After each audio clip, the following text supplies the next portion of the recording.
warahmatullahi wabarakatuh. Perkenalkan nama saya Sharon Yasmanidar dengan NIM 3333240127 dari Teknik Industri Angkatan 2023 dari kelompok 15 Penelitian Operasional 1.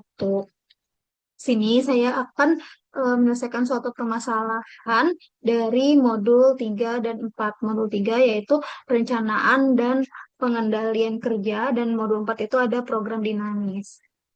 Baiklah, langsung aja kita baca soalnya terlebih dahulu. Nah, untuk soal nomor 1 itu sendiri, ada di UMKM Tahu Bandung Sutra di Cilegon akan mengirimkan tahu dari pabrik menuju pedagang keliling sebagai tujuan akhir. Tentukan jalur distribusi yang paling optimal agar biaya transportasi dapat diminimalkan dengan menggunakan metode forward price. Nah, ini dia jalur-jalur yang akan ditempuh. Langsung aja kita melakukan penyelesaian dengan menggunakan software Excel. Stage-nya stage 1, stage 2, stage 3, dan di sini adalah keputusan atau solusi optimalnya. Di sini ada jaraknya. Di stage 1 ini, untuk kota 1 itu, tadi jaraknya itu sekitar 15. Nah, untuk di kota 2, itu jaraknya adalah 20. Sini kita masukin 20. Untuk nentuin solusi optimum dari sininya nih F1, F1, F1 sini rumusnya itu adalah min 15 di sini. Itu solusi optimalnya adalah di kota 1 yaitu 15. Berarti di sininya kita tulis kota 1. Nah, selanjutnya kita lanjut ke yang stage 2. Untuk kan dan di sini kita akan nyari jarak dari kota 1 ke kota 3. Nah, rumusnya itu adalah sama dengan 15 ditambah 1/3 itu kan 20. Jadi ditambah sama 20. Sehingga 35. Nah, selanjutnya dari kota 1 ke kota 4. Itu rumusnya sama dengan kota 1 kita terus kita tambah sama jarak kota 1 ke kota 4 itu tadi adalah 24. Kita tambah 24. Itu 39. Selanjutnya kita mau nyari nih jarak kota 2 ke kota 3, jarak kota 2 ke kota 4. Langsung aja kita pakai rumus yang tadi lagi. Itu sama dengan, nah di sini kota 2 ditambah dengan kota 3. 2 ke 3 tuh berapa? 22. Jadi di sini kita tulis 22, jadi 42. Di sini juga sama. Jarak ini kota 2 ditambah dengan jarak kota 2 ke kota 4. Itu ada di 19. Kita tambahin aja. Jadi 39. Selanjutnya, kita bakal cari solusi optimalnya. Dengan min, ini, ini juga sama, rumusnya sama dengan min. Berarti untuk di kota 1 ini solusi optimalnya itu ada bisa di sini kita isi sama sini kan yang optimalnya itu 35. Berarti itu kota 3. Nah, di sini itu yang optimalnya itu adalah 39. Berarti di sini kota 4. 4. Nah, selanjutnya kita masuk ke yang stage 3. Nah, untuk stage 3 ini sendiri itu caranya adalah ini kan kota 3, kota 4. Ini pedagang. Nah, rumusnya itu sama dengan, terus yang ini tadi, jarak ini ditambah sama yang ini, dari 3, dari kota 3 ke pedagang itu kan jaraknya 16, jadi kita tambahin 16. Jadi 51. Terus di sini juga sama di kota 4 itu rumusnya sama dengan, terus kita pilih yang kota 4, terus kita tambahin dengan jarak kota 4 ke pedagang. Kota 4 ke pedagang itu kan 14, berarti kita tambahin 14. Dengan sama seperti tadi. Ya. sama dengan min, sama dengan min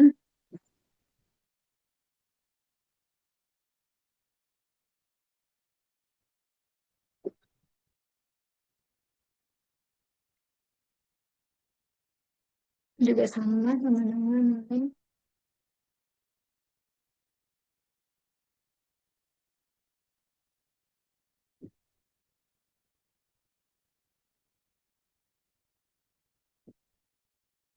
Tiga, si pedagang. Terus selanjutnya kita bakal cari keputusan atau solusi optimalnya. Di sini kita tulis dulu, X1 itu adalah kota satu dan X2 itu adalah kota 3. Selanjutnya untuk X3 itu adalah pedagang. Nah, untuk biaya distribusinya itu, cara mencarinya adalah sama dengan 15, 15, 15 ditambah tambah 16. Itu nanti bakal menghasilkan solusi optimalnya di angka 51. Nah, jadi itu dia keputusan solusi optimal yang didapat itu ada di angka 51 untuk biaya produksinya. Nah, selanjutnya kita akan lanjut ke soal nomor 2. Nah, untuk soal nomor 2 itu sendiri adalah sebuah perusahaan logistik sedang membangun gudang distribusi terpadu dengan tujuan meningkatkan kecepatan dan efisiensi pengiriman barang ke pelanggan. Proyek pembangunan gudang ini terdiri dari beberapa aktivitas yang saling bergantung dan harus dikelola dengan baik agar tidak terjadi keterlambatan. Oleh karena itu, manajer proyek ingin menentukan jalur kritis proyek menggunakan metode Critical Path Method atau CPM agar proyek dapat diselesaikan tepat waktu. Nah, berikut ini adalah daftar aktivitas proyeknya. Nah, sini aktivitasnya ada dari A sampai I ya. Terus ini deskripsi pekerjaannya, terus ini pendahulunya, dan ini durasinya. Durasinya itu dihitung dari satuan hari. Nah, di sini kita ingin menentukan jalur kritis proyek menggunakan metode CPM dan hitung total waktu penyelesaian proyek. Nah, langsung aja kita masuk ke penyelesaian menggunakan RStudio. Untuk sintaksnya, kita langsung aja eh, install package library iGrep dulu, kita running. Selanjutnya setelah itu kita kita mendefinisikan aktivitas proyek dengan durasi independensi. Data frame aktivitasnya itu tadi ada dari A sampai I. Nah, durasinya itu tadi ada 18, 8, 14, 10, 18, 22, 16, 14, 9 sama 7 sesuai sama yang ada di soal tadi yang di tabel tadi. Selanjutnya kita membuat grafik dari dependensi aktivitas. Kita running. Setelah kita membuat grafik, kita tentuin jalur kritis berdasarkan jalur terpanjangnya dari A ke I. Running lagi. Setelah itu, kita hitung durasi waktu untuk setiap jalurnya. Itu kita running lagi. Nah, setelah itu kita tentu ini jalur kritis dan jalur dengan durasi terpanjangnya menggunakan critical path. Nah, setelah itu kita tampilin grafik jalur kritisnya.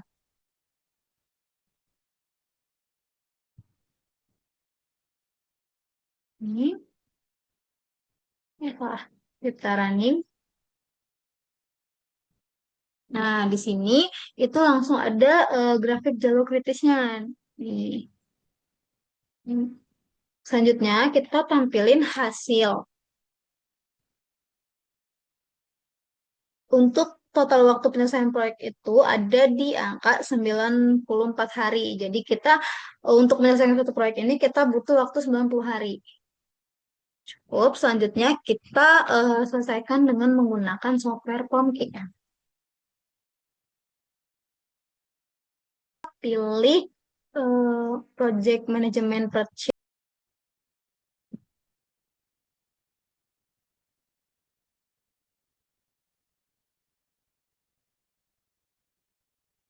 dari A sampai I. Selanjutnya kita masukin aktivitas time-nya. Yang pertama itu kan dia ada 8, 14, 10, 18, 22, 16, 14, 8, 14, 10, 18, 22, 16, 14, yang di sini itu 9, yang di sini itu 7. Nah, untuk predesesor satunya yang B itu tadi A, A, B, D, E,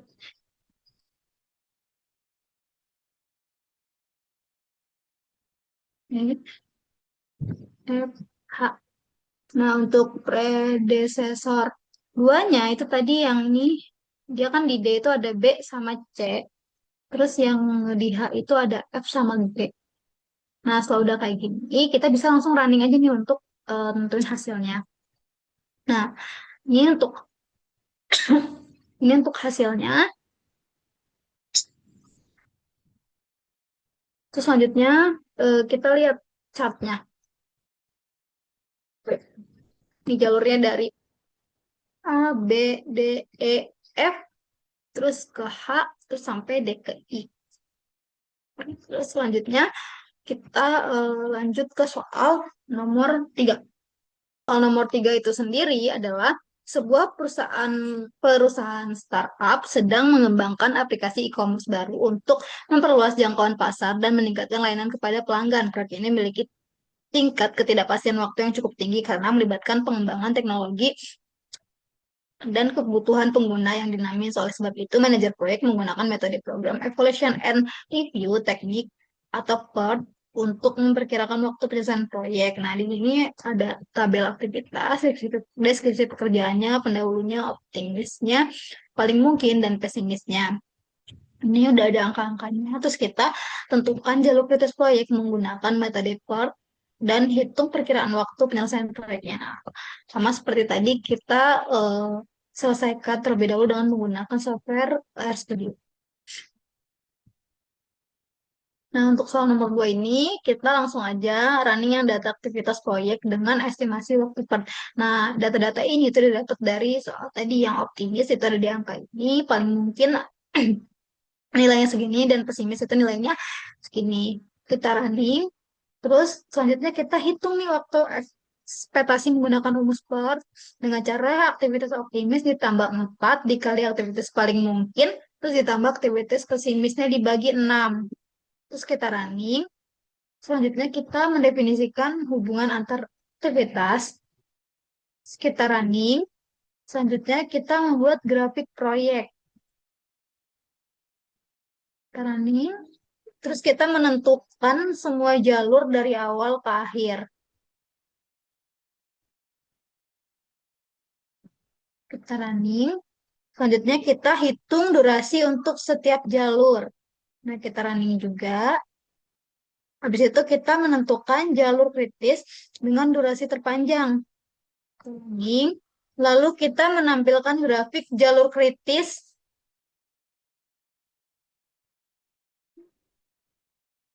Kita running. Nah, selanjutnya kita tampilin nih hasilnya. Kita tampilin hasilnya. Ini kan untuk grafik jalur kritisnya udah kelihatan ya di sini. Selanjutnya kita tampilin hasilnya. Nah, untuk waktu penyelesaian proyek yang dibutuhkan itu ada di 80,83 hari. Nah, selanjutnya kita selesaikan dengan menggunakan software PomKM. Nah, untuk yang di PomKM sendiri berbeda dengan tadi, kita sekarang menggunakan yang triple time estimate.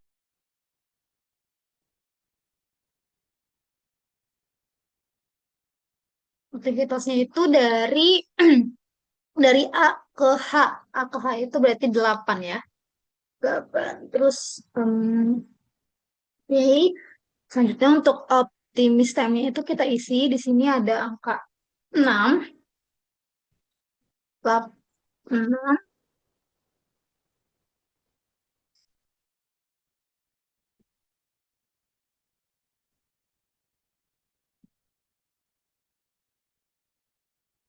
8, 14, 12, 8, 6, 5, 4. Dan selanjutnya itu di most like time-nya itu kita isi 10, 12,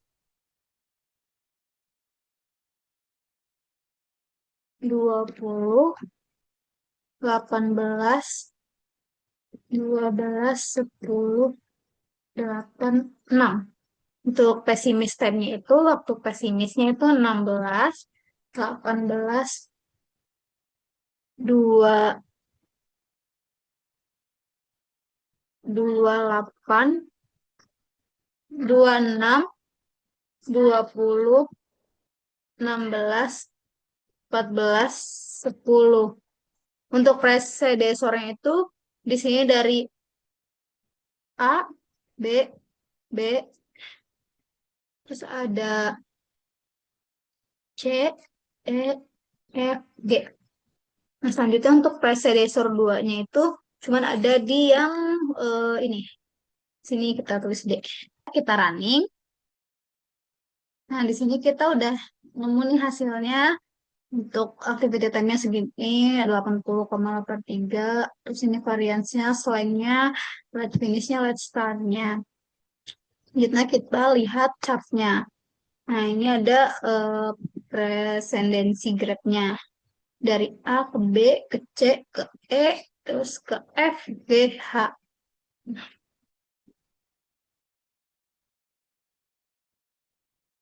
Itu dia penyelesaian suatu permasalahan dari modul 3 yaitu perencanaan dan pengendalian kerja, dan modul 4 yaitu program dinamis. Nah, untuk hasilnya itu eh, seperti tadi di software Excel dan RStudio itu memiliki hasil yang sama.